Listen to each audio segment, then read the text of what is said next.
Hi everyone, it's Amy here and this is video number 4 in our Back to School Ready series. Now, in case no one told you in your 4 years of uni, teaching is hard. It is mentally draining, it's physically draining, it's emotionally draining, it's stressful and it's overwhelming. It is probably one of the hardest careers out there. But yet at the same time, it can be one of the most rewarding and most fulfilling careers. I am so passionate about being a teacher, I couldn't imagine being anything else. And for me, all those good points far outweigh all of the negative ones. And there are ways that you can cope with all those bad points of teaching. There is ways to make it less stressful and less overwhelming.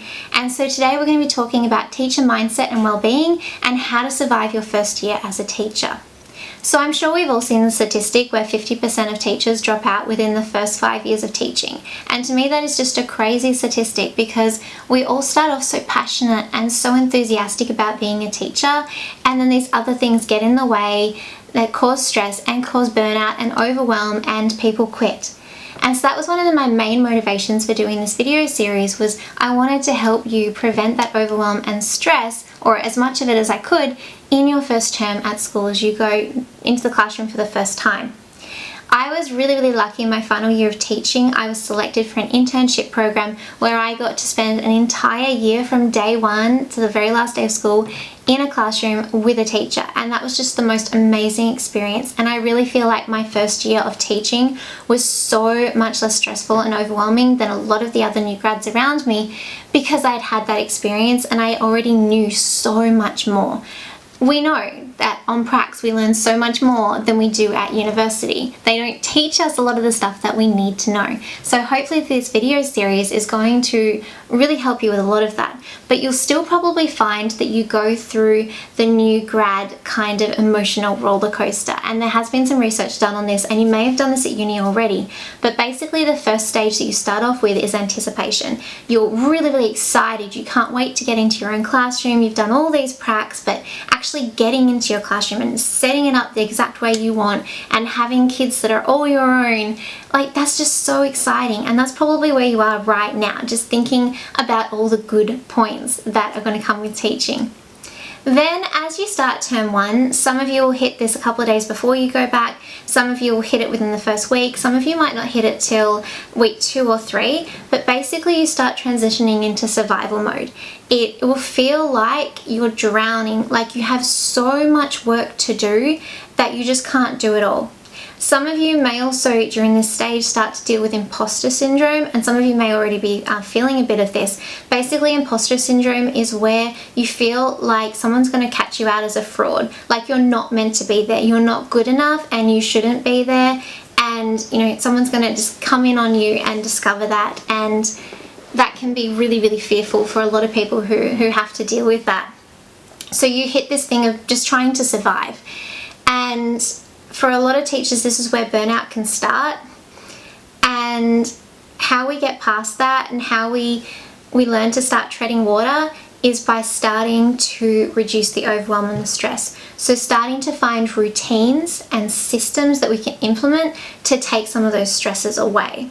So the other day I was talking about planning, and I was talking about possibly getting some of your planning done before you even go back into the classroom, or you go into the classroom for the first time, because then you won't have as much planning to do then. So that's going to reduce the overwhelm. Having routines each week, so things set up so they run exactly the same way, is going to reduce your planning time. Also during that time, having the mindset that you can't get everything done. The Australian curriculum is this big, okay? It is too big to get done in a year. And when you start to realize that you're not going to cover everything, and you start picking out the things that really matter and start getting into the mindset that the rest, it's okay. It's okay not to cover everything. It's okay not to do everything. Then you're going to start feeling better inside yourself as well. And it's a hard lesson to learn. And I know I can sit here and say it lightly and just go, yes, forget about it. And I know that's really hard for you to do, but I am a teacher with 10 years experience, and I am telling you, you do not need to fit in every little thing, okay? It is all right. And your principal will tell you that. Teachers around you will tell you that. that you will not have time for everything, and that's okay. It is all right. Unfortunately, for a lot of you, as you go through term 1, treading water comes and goes. So some days you'll feel like, okay, I'm starting to get this, and then something will happen and it will just have you crashing right back. And what often happens is we get into term 2 where all of a sudden we're expected to do reports on kids, and it's like, nobody showed me how to do this. How do I know whether this kid is a C? How do I know whether that kid is an A?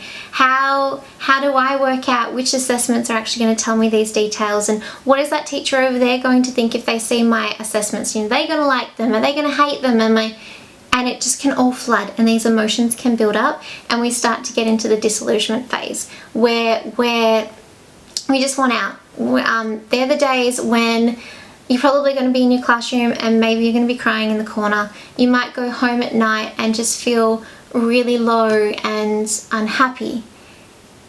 To try and turn this stage around, this is where I really recommend that as soon as you get into your first school, you find people to support you.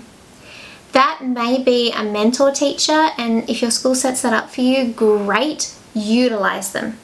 If they don't, seek someone out. Find someone in the school that you feel comfortable with and approach them and say, hey, look, would you mind being a bit of a mentor to me? Teachers by nature are giving people. We are literally there helping students to grow and progress.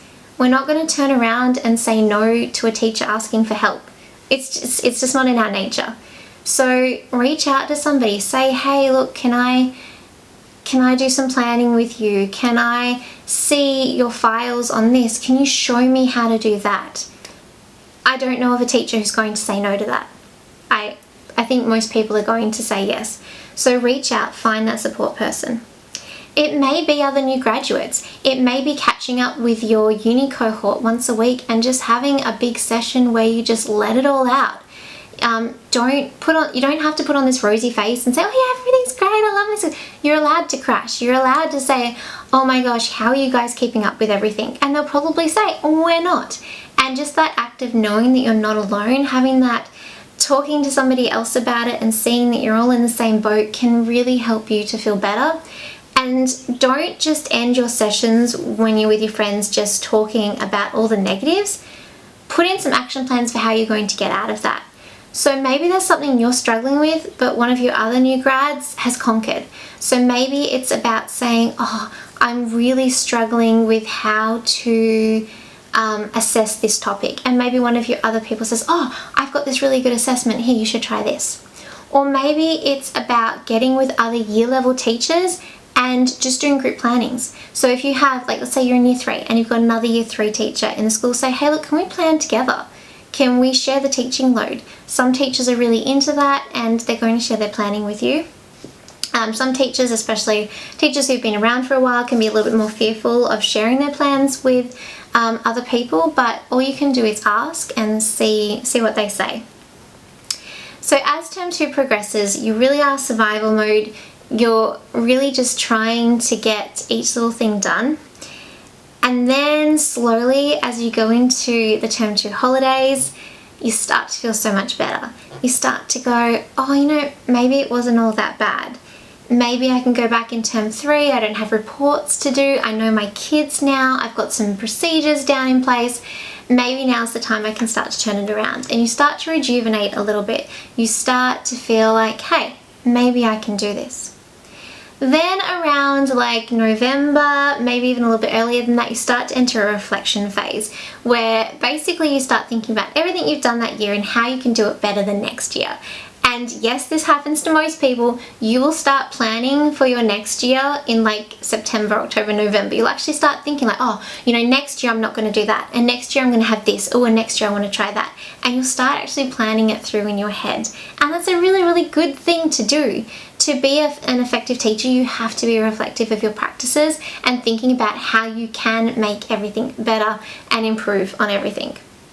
And then by the end of the year, apart from the fact that you're exhausted again because it's the end of the year and the kids are tired and you're tired, you do reach that anticipation stage again where you're excited to go back into school the next year.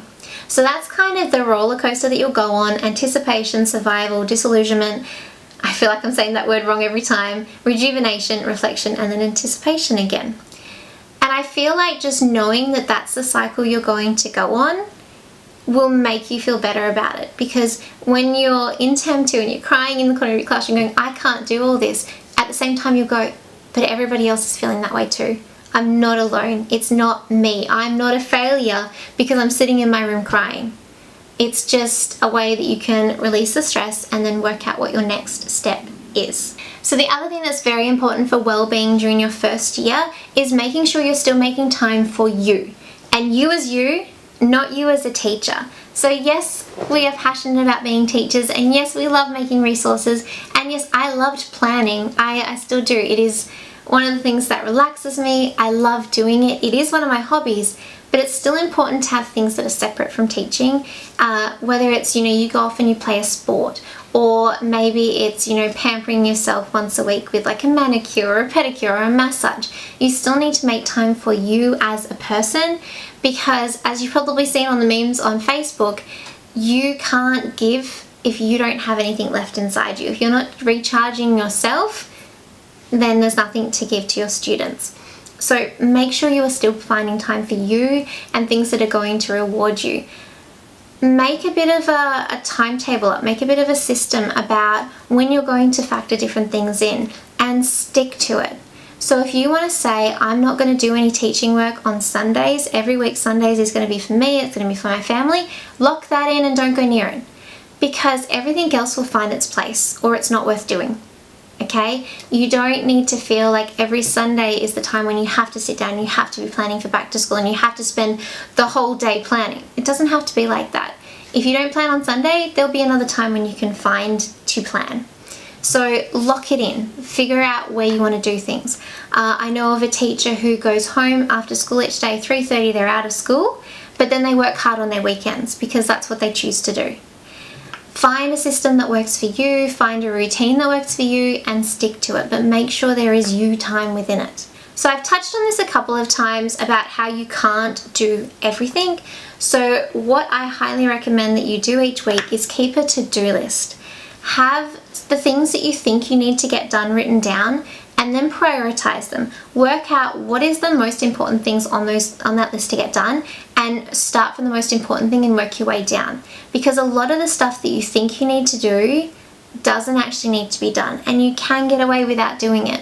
So maybe you're spending this lesson every week where you feel like you have to do a crafting activity where you have to get everything cut out in advance for the kids, and then oh my gosh, you get to the lesson and you didn't cut out all that stuff. Well, that's alright, give it to the kids, they can cut it out. So it might not be perfect, but they're practicing their fine motor skills, so it's okay. Maybe it's the fact that you never got around to preparing a particular worksheet for a lesson. So the 2 minutes before you do the lesson, you print one off that's mediocre. Maybe it's not as good as you could have done it, but that's okay because you got all the rest of the stuff on your list done.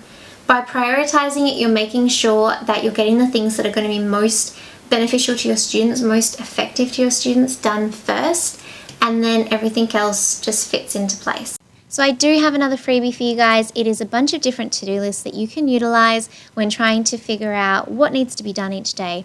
And just a reminder that it is okay not to get everything done. Nobody does. You are not alone. I will see you in tomorrow's video. Bye guys.